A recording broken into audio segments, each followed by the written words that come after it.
Pemirsa, kita masuk ke berita seputar ekonomi dan bisnis. Ini untuk keempat kalinya sejak awal tahun neraca perdagangan mengalami defisit. Setelah neraca dagang di bulan Agustus, defisit sebesar 318,1 juta dolar Amerika. Yang mengkhawatirkan adalah neraca perdagangan Indonesia dengan negara ASEAN juga tumbuh negatif.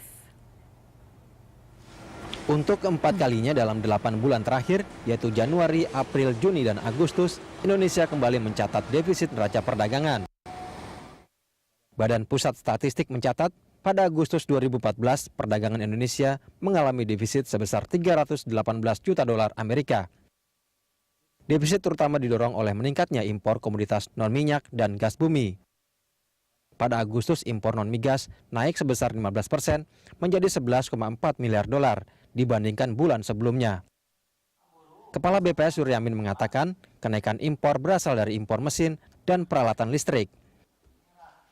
Lonjakan impor ini terkait dengan investasi pabrik manufaktur dan pertambangan.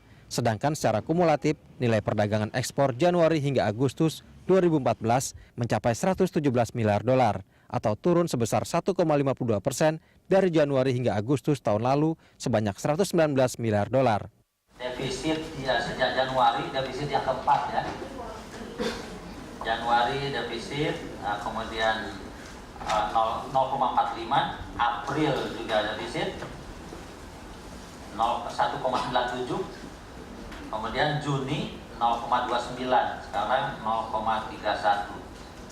Tetapi kalau kita lihat dari sisi non-migas, ini totalnya tadi.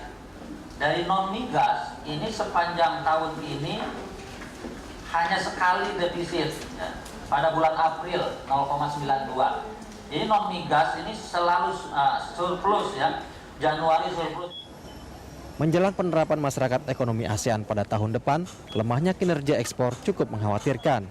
Ini memperlihatkan minimnya persiapan dan daya saing Indonesia dengan negara ASEAN lainnya. Terbukti dari neraca perdagangan di Agustus, Indonesia dengan negara ASEAN lainnya mengalami defisit sebesar 138 juta dolar. Setelah defisit dengan Singapura dan Thailand, meski surplus dengan Malaysia dan negara ASEAN lainnya.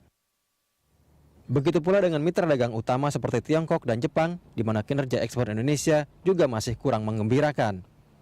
Anggia Kusuma Wardaya, Eka Putra Pamungkas.